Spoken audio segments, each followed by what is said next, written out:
Shalom, Bapak Ibu Saudara. Kita meneruskan renungan kita tentang Taman Eden. Kali ini kita akan merenungkan bagaimana perintah Tuhan untuk Adam Hawa itu mengusahakan atau mengolah taman ya, dan memelihara taman. Mari kita baca dulu Kejadian 2 ayat 15. Saya pakai LT ya. Yahweh Elohim membawa manusia itu dan menempatkannya dalam Taman Eden untuk mengolah dan memelihara taman itu. Kalau terjemahan Nela itu mengusahakan dan memelihara taman. Nah, kita tahu bahwa Taman Eden itu adalah kerajaan sorga di muka bumi ketika manusia masih dalam pengujian ya, Adam dan Hawa itu. Nah, ketika Tuhan datang ke muka bumi ini, itulah kedatangan kerajaan sorga dalam arti realitanya. Ya, kalau Taman Eden kan hanya simbolnya itu aja. Tapi realitanya datang di dalam pribadi Yesus Kristus. Itu sebabnya Yesus bilang, sesungguhnya kerajaan sorga ada dalam kamu atau ada di antara kamu.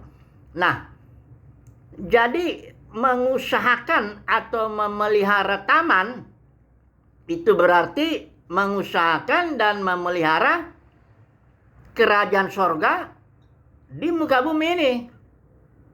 Nah, sebenarnya apa sih gereja itu? Karena Yesus datang ini kan, aku akan mendirikan gerejaku, kata Tuhan kan. Sementara dalam Lukas 17 dikatakan, the kingdom of God is within you. Kerajaan sorga ada dalam batin setiap orang percaya, dalam batin anggota-anggota gereja. Karenanya gereja itu adalah agen atau alat untuk menghadirkan kerajaan sorga di muka bumi ini.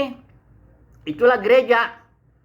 Nah, karenanya kalau kita mengusahakan dan memelihara kerajaan sorga di muka bumi, itu berarti sama saja dengan mengusahakan dan memelihara gereja. Karena gereja itu adalah alatnya orang-orang yang menghadirkan kerajaan sorga di muka bumi. Ya, sampai nanti kerajaan sorga itu datang dalam kepenuhannya ketika pada kedatangan Yesus, biasa disebut kedua kali itu.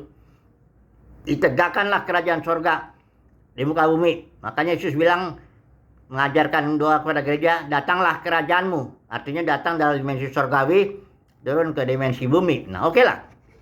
Nah, sekarang kan bagaimana caranya kita bisa memelihara dan mengusahakan dan memelihara kerajaan sorga di muka bumi? Bagaimana kita caranya mengusahakan dan memelihara gereja di muka bumi ini? Nah, jawabannya ya sederhana sekali. Ya, kita harus membangun gereja sebagaimana yang dimaksud oleh Yesus ketika dia berkata, aku akan membangun gereja. Membangun gereja itu enggak segampang seperti yang kita duga. Saya beri contohnya begini. Ketika simbol gereja itu dalam perjanjian lama itu banyak. Mulai dari Hawa ya, karena Kristus, Adam itu simbol Kristus, Hawa itu adalah gereja mempelainya. Sampai kepada bangsa Israel juga simbol gereja, sampai kemah suci ya, kemah Musa itu ya, itu juga simbol gereja ya. Nah, ketika Musa disuruh membangun kemah suci, itu tidak main-main itu. Dia 40 hari 40 malam berpuasa, sampai bahkan 2 kali dia, karena waktu itu Israel gagal waktu itu, ketika menyembah anak lembu emas. Nah, Musa tuh dua kali 40 hari 40 malam itu dia berpuasa. Pertama dia menerima 2 loh batu, tapi juga dia menerima contoh di atas gunung. Itu dalam Ulangan 10:10 jelas dibilang, hendaklah engkau membangun kemah suci sesuai dengan contoh yang kau lihat di atas gunung. Jadi di atas gunung itu ketika Musa dalam doa puasanya itu, dia melihat contoh bagaimana kemah suci itu dibangun. Dia lihatlah itu contoh yang terjadinya itu ya.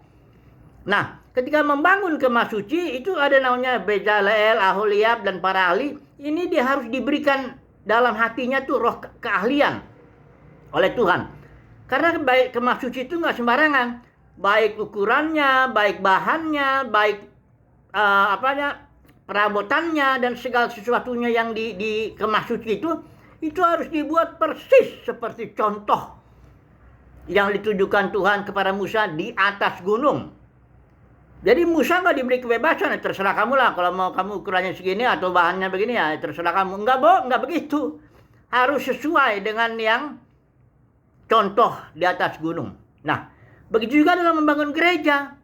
Ada contohnya, ya, contoh di atas gunung ya dalam membangun gereja itu.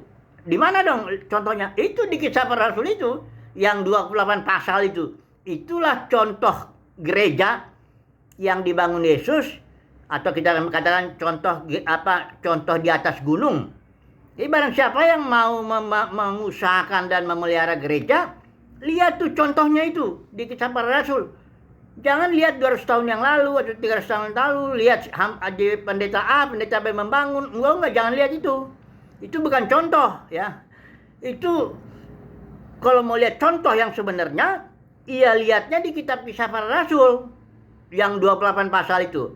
Nah, bagi kita yang mendapat kasih karunia sebenarnya gampang sekali itu cirinya utama itu, contohnya itu. Yaitu bahwa gereja itu adalah organisme di mana setiap anggotanya sedang belajar dipimpin Roh hari lepas hari. Makanya mereka semua disebut murid. Sedang belajar mereka bagaimana caranya mendengar bisikan Roh. Makanya istilah bisikan Roh, Roh Kudus melarang, Roh Kudus memimpin. Apa itu ada 50 kali kurang lebih dalam 28 pasal itu. Karena memang bahkan Paulus bilang, aku adalah tawanan Roh. Aku nggak tahu dari kota ke kota apa yang akan dinyatakan oleh Roh kepadaku. Jadi jelaslah contoh di atas gunung itu adalah contoh gereja ya. Kalau membangun gereja berarti orang harus dipimpin Roh. Hari lepas hari belajar mendengar suara Roh hari lepas hari. Itu caranya. Bahkan di Kisah Para Rasul itu, di contoh itu dikasih tahu kenapa itu gereja jatuh seperti jadi dunia kekristenan seperti saat ini. Itu di Kisah Para Rasul 20 dijelasin itu. Bahwa kadang ada beberapa pemimpin gereja narik murid kepada dirinya, ya. Ya, tentu narik uangnya juga, ya. Terus bangun kerajaan sendiri. Bukannya mengusahakan atau memelihara kerajaan surga di bumi, tapi dia membangun kerajaan sendiri. Itulah dia denominasi. Denominasi itu kerajaan para pemimpin itu, ya. Saudara kalau masuk satu gedung denominasi, nggak lama saudara akan ketemu siapa di situ penguasanya. Bukan Roh Kudus, bukan orang itu.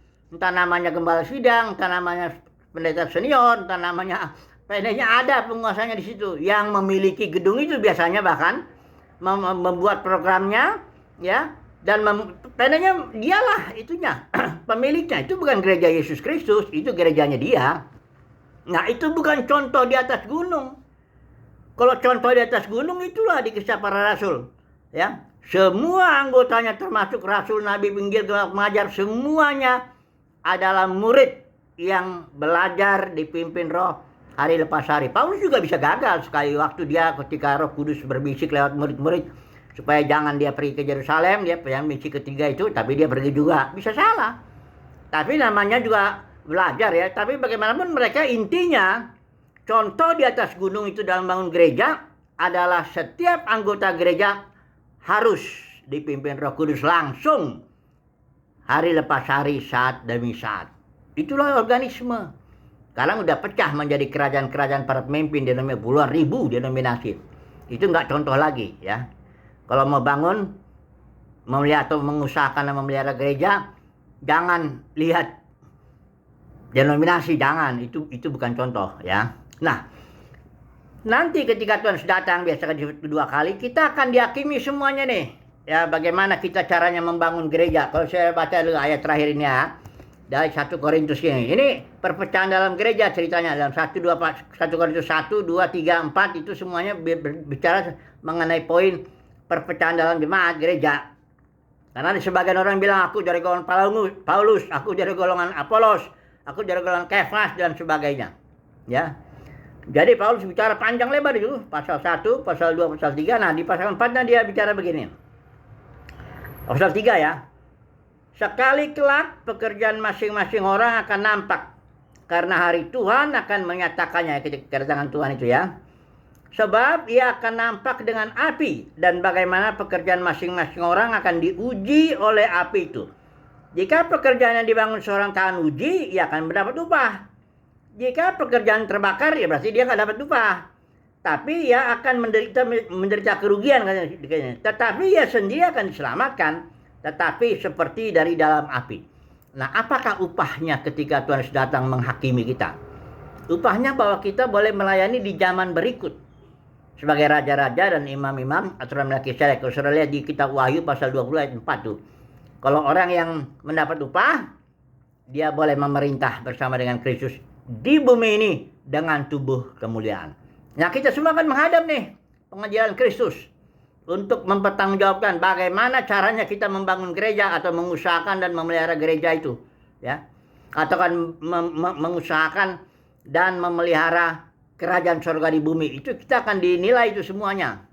Apakah kita ini menegakkan kerajaan surga di bumi atau kita membangun kerajaan kita sendiri dengan cara narik orang murid kepada diri sendiri, narik uang diri sendiri, bangun gedung besar bagi diri sendiri dan sebagainya. Kita akan diuji di sana nanti, ya. Semoga saudara dan saya mendapat kasih karunia untuk bisa atau mengusahakan dan memelihara kerajaan surga di bumi. Semoga saudara saya mendapat kasih karunia untuk dapat mengusahakan dan memelihara gereja sesuai dengan contoh di atas gunung yang tertulis di Kisah Para Rasul itu.